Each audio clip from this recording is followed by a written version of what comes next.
E nós estamos aqui para comentar um texto. O texto está em Hebreus, capítulo 10, versículo 25. Não deixeis as vossas congregações. Alguém já falou com você? Alguém já usou esse texto da Bíblia para cobrar a sua ida ao templo? Se já, eu peço que você deixe um comentário abaixo deste vídeo. A gente vai comentando ao longo do tempo, com a ajuda de Deus, aquilo que precisa ser comentado e que nem sempre é falado dentro das denominações.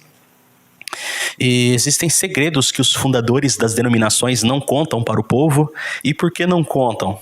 Porque se eles contar, o povo não fica mais. Eu separei algumas coisas aqui que pretendo falar. Você pode encontrar esse material sendo falado já por outros pregadores da graça que temos acesso aqui na internet, tá? Uma outra opção sua é você fazer o curso de desintoxicação religiosa. Eu vou deixar o link na descrição desse vídeo. Você que quer se matricular ao mesmo tempo que aprende, ajuda este canal. É tudo muito improvisado ainda. A gente precisa fazer com que este canal fique um pouco mais profissional, com mais qualidade. E adquirindo este curso você nos ajuda, tá? Então eu separei aqui algumas coisas, os segredos que os fundadores das denominações não contam. Por exemplo, a imposição do dízimo, a imposição do batismo, a imposição da ceia, as regras de vestimenta, aquele negócio, a mulher tem que usar esse tipo de roupa, homem tem que usar aquele tipo de roupa, que ainda está presente em algumas poucas denominações do Brasil. Outra coisa, a supervalorização dos utensílios judaicos. Agora tem denominação trazendo a Arca da Aliança de novo para o povo tocar e ser abençoado. Sem contar outros objetos que supostamente têm um poder maior ou um simbolismo de cura, de libertação maior só porque é de Israel, mas não tem. Outra coisa, os votos, aquele voto no envelope que muitas denominações fazem, a cobrança para ganhar almas, a cobrança para falar em línguas, as proibições do ir e vir, como eu já disse aqui em outros vídeos, tem denominação que proíbe o povo de se relacionar, de namorar com gente que não é da mesma denominação. As campanhas ou novenas, 7 dias disso, 9 dias daquilo, possuir uma igreja matriz ou uma igreja sede, né, da onde de lá fluem todas as regras e ordenanças, ter um pastor presidente, um homem que supostamente tem uma unção maior, um acesso maior diante de Deus, mas não tem. Outra coisa, a autoridade, a suposta autoridade pastoral, que não serve para mais nada além de impor obrigatoriedades e medo de serem questionados. Quando você vê um pastor presidente, um pastor, um pregador, pregando muito os assuntos bíblicos sobre rebelião, tá? Corá, Datã e Abirão, que se levantaram contra Moisés, ou a Miriam, que também se levantou contra Moisés, essas passagens bíblicas, quando você vê eles pregando muito essas passagens, outro que eles gostam de usar muito é o texto de Neemias, Sanbalat e Tobias. Então, quem se levanta contra a denominação é chamado de Sanbalat e Tobias, que foram os opositores da construção dos muros de Jerusalém. Então, o pessoal gosta muito de chamar pessoas que rompem com o sistema de Sanbalat e Tobias, ou de Corá, Datã e Abirão, ou de Miriam, que também se levantou contra Moisés. Quando o pessoal, líder de igreja, pregador, pregadora, missionário, missionária, pastor, pastora, começa a pregar muito sobre rebelião, é que eles estão com medo de alguém questionar eles a respeito de alguma coisa que eles estão fazendo. Pode escrever isso. Outra coisa, ato profético. Hoje tem denominação vivendo de ato profético. Outra coisa, encontro face a face com Deus, no modelo dos 12, Peniel, MDA, aquelas coisas.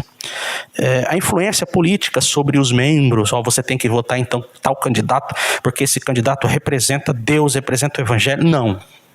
Quem representa o Evangelho é Cristo, irmão. Outra coisa, a construção de templos de luxo. Eu até escrevi para não esquecer, tá? Outra coisa, o inferno de tortura eterna, que é uma figura que eles gostam de usar muito para amedrontar as pessoas. Tudo isso não existe mais na graça. É tudo invencionice religiosa, coisa que Jesus já aboliu, coisa que em Cristo não existe, mas que eles gostam de estar usando este material para amedrontar e para manipular as pessoas. Quem é da graça não precisa mais se submeter a todas essas coisas. Tá? Então, em vídeos posteriores ou até mesmo algum material você já encontra nas minhas redes sociais abordando esses assuntos, tá certo? Mas hoje a gente vai falar sobre Hebreus 10, 25, aquela cobrança para ir no templo, aquela cobrança para ser assíduo aquela comunidade que eles chamam de igreja. Não tem problema nenhum.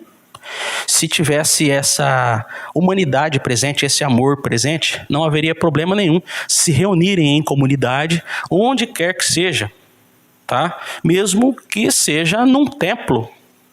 O problema são as regras, são as proibições, são as manipulações. O problema é o que vem no pacote. E quando eles cobram a assiduidade, quando eles cobram a frequência, o que eles querem de fato é se assenhorar das pessoas e principalmente da grana delas. Então, você está livre dessas cobranças, você não precisa passar por isso. Nós vamos entender esse texto. Hebreus 10, 25 diz assim, ó: não deixando as nossas congregações, ou não deixando a nossa congregação, como é costume de alguns, antes admoestando-nos uns aos outros, e tanto mais quando vedes que se vai aproximando aquele dia. Deixa eu falar uma coisa para você. O escritor aos Hebreus, ele estava ciente de que alguma coisa muito notória iria acontecer. E os estudiosos bíblicos acreditam que todos os irmãos que escreviam cartas de admoestação falando a respeito daquele dia, eles estavam falando sobre aquela profecia de Jesus, de que não restaria pedra sobre pedra no templo, e que se cumpriu no ano 70 depois de Cristo. Eu não vou entrar aqui nos detalhes escatológicos desse texto, porque o assunto não é esse, né? Aquele negócio, Jesus já voltou, Jesus ainda não voltou. Não vou falar sobre esse assunto hoje, mas enfim, quando algum escritor bíblico falava aquele dia, muitas vezes ele estava falando acerca desse julgamento que veio sobre Jerusalém, a destruição do templo e todo aquele processo doloroso de martirização daqueles que criam. Enfim, esse texto aqui, e se você acompanhar todo o livro de Hebreus, ele vai falar sobre a diferença entre a graça e a lei, entre a lei e a graça. Então, esse texto não está falando para as pessoas que, se elas pararem de ir ao templo, elas irão para o inferno. Mesmo porque o templo iria acabar pouco tempo depois dessa carta ser escrita. No ano 70 depois de Cristo, o templo parou de existir. E os próprios irmãos já sabiam a diferença entre templo e igreja, porque uma coisa não tem nada a ver com a outra. Templo é um lugar, igreja são pessoas. E nós vamos ver essa diferença em outro texto daqui a pouco, ali no livro de Atos. O que o escritor de Hebreus estava admoestando os irmãos é para que eles não parassem com o costume de estarem por perto um dos outros, para que eles não perdessem o costume da reunião. E exatamente porque essa reunião serviria de encorajamento à não desistência da fé. Não dá para dizer para as pessoas que elas serão salvas pela frequência agora, porque o contexto histórico é diferente, a cultura é diferente. Naquele tempo, eles não teriam uma outra mídia a fim de os ajudar, a não ser o encontro, certo? Por quê? Não tinha Bíblia. Outra coisa, além de não ter Bíblia, eles se reuniam em casas de uma forma meio assustada por causa das perseguições. A Bíblia não estava completa. Quando alguém escrevia alguma coisa, demorava muito tempo para que essa carta chegasse. Então, a autoridade apostólica, através de cartas, no sentido de, quando eu falo autoridade aqui, eu não estou falando aquele tipo de autoridade que as denominações dizem, não. Aquele negócio de mandar na pessoa, cobertura espiritual, não. Eu estou falando assim, autoridade literária. Quando um apóstolo escrevia, demorava muito tempo para chegar essa escrita a todas as igrejas, ou a todas as congregações, a todas as reuniões, lugares de reunião. E exatamente por isso, por essa dificuldade de mídia, por essa dificuldade de acesso a uma palavra encorajadora, o escritor de Hebreus fez essa recomendação: olha, não deixem de se reunir, porque o dia está se aproximando. Tá? Então vocês encorajem um ao outro, Então não há problema nenhum se reunir, como eu sempre digo, eu não sou contra a reunião. Agora, essa reunião tem que de fato ajudar. Essa reunião, de fato, precisa ser produtiva, edificante, saudável. Se você está em um lugar que não é saudável, a recomendação é que você não fique mais ali. Se você estiver em um lugar que chamam de igreja, mas que encoraja e promove, por exemplo, o preconceito, esse não é um lugar saudável para você. É triste quando a gente vê em alguns lugares em que se predomina o meio evangélico, um extremo preconceito contra quem não é evangélico. Então isso infelizmente passa de pai para filho. Tem pai que ensina a criança a não tratar tão bem assim, ou pelo menos não se aproximar tanto de crianças que não sejam evangélicas. Daí, uma criança que vem de uma religião afro, chega lá na escola, por exemplo, os amiguinhos, as amiguinhas, até ao invés de se aproximarem e oferecer carinho e amizade, recebem tal instrução preconceituosa dos pais que se afastam daquela criança pelo simples fato dela não ir na igreja junto com elas. Imagina o caos emocional que isso gera em uma criança. Então a gente não tem que alisar, tá? O meio gospel, infelizmente, tem falhado muito. E não tem nada a ver com o que Cristo ensinou, que Cristo era maravilhoso na aproximação e no relacionamento com as pessoas. Mas infelizmente, esse meio gospel, não todos, a gente não generaliza, você precisa acompanhar todos os meus vídeos para saber isso. Eu sei que tem gente boa de Deus em todo lugar, mas infelizmente, muita gente no meio gospel é preconceituoso. Trata mal, faz bullying com quem não é evangélico. Então, nós precisamos entender, queridos, o verdadeiro sentido do evangelho. Aqui o escritor aos Hebreus estava recomendando aos irmãos a que mantessem ou mantivessem o bom costume, o bom hábito de encorajarem-se um ao outro.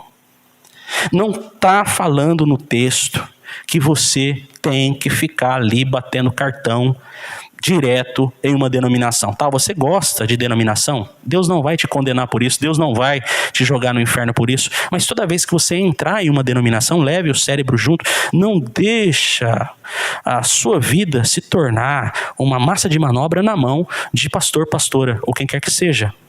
Em Cristo você não precisa mais disso. Então, não deixando a vossa congregação, o que é esse texto? Não deixem o hábito de, em encontros, encorajarem um ao outro, tá? É isso, é somente isso, o texto. Não tinha naquele tempo aquele monte de denominação como tem hoje. O que eles tinham era o hábito de se encorajarem. O autor de Hebreus se preocupa para que esse hábito seja mantido, a fim deles não enfraquecerem. Correto? Mesmo porque haviam outras reuniões de outras filosofias e crenças naquela época. Então, um cristão poderia, por exemplo, parar em um encontro filosófico ou em um encontro gnóstico, onde o evangelho estava claramente distorcido, ou em um encontro judaico e novamente se submeter à lei. E uma das grandes preocupações no livro de Hebreus é que os cristãos não se submetam mais à lei. Todo o contexto de Hebreus é uma preocupação a que os irmãos não voltem para a lei. Tá? E quanta gente hoje voltando para a lei ou tentando trazer a lei para a graça, infelizmente. O texto que eu ia mostrar para vocês é em Atos, capítulo 2, versículo 46 e 47. Aqui você vê uma clara diferenciação entre templo e igreja. E perseverando unânimes todos os dias no templo, e partindo o pão em casa, comiam juntos com alegria e singeleza de coração, louvando a Deus e caindo na graça de todo o povo, e todos os dias acrescentava o Senhor à igreja aqueles que se haviam de salvar. No versículo 46 aparece templo, no versículo 47 aparece igreja. Uma coisa é diferente da outra. Igreja aqui é povo, é gente. Templo era de fato um lugar. Eles iam ao templo para se submeter às regras do templo? De forma alguma. Vocês sabem a perseguição que esses irmãos enfrentavam. Eles iam ao templo exatamente para obterem oportunidade para falar que a lei tinha se cumprido em Jesus. O discurso da igreja era Cristo. O discurso dos primeiros irmãos, mesmo porque eles não iam se submeter novamente a todos os rituais, eles sabiam que esses rituais, essas cerimônias não serviam mais para nada. Eles iam ao templo para dizer àqueles irmãos judeus que Cristo havia cumprido a lei, que ele era o Senhor. Tá? Então tá fácil. Irmãos, quando você for cobrado a frequência de templos e denominações, tenha esses textos na ponta da sua língua. Eles gostam de usar Hebreus 10, 25, e eu expliquei o sentido dessa situação para vocês, tá? E outro texto que eles gostam muito de usar é em Salmo 122. No Salmo 122, que também é muito conhecido, o salmista, ele declara: alegrei-me quando me disseram. Olha só, Salmo 122, alegrei-me quando me disseram, vamos à casa do Senhor. O que muita gente não sabe é que quando Davi disse, alegrei-me quando me disseram, vamos à casa do Senhor, o templo ainda não tinha sido construído.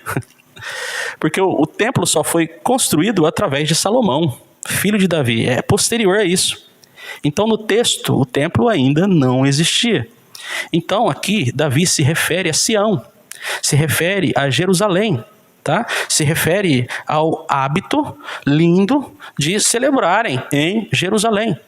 Aqui o encorajamento não é chamar o templo de casa de Deus, embora no Antigo Testamento isso fosse comum, mas o texto aqui não está falando do templo, já que o templo não existia. Então, se o pessoal usa esse texto para dizer às pessoas que elas devem estar no templo, esse não é o texto adequado para isso. Eu peço a você que gosta desse canal, que se inscreva, que recomende este canal para os seus amigos. Se você ainda não é inscrito, por favor, o faça. Ative o sino das notificações, tá? Comente aí, curta, tá? Compartilhe, porque de fato as instruções passadas aqui são muito proveitosas e muito saudáveis também. Tá certo? Eu agradeço pela atenção de cada um, eu agradeço por vocês estarem dispostos a um aprendizado que com certeza revoluciona para o melhor. Um grande abraço.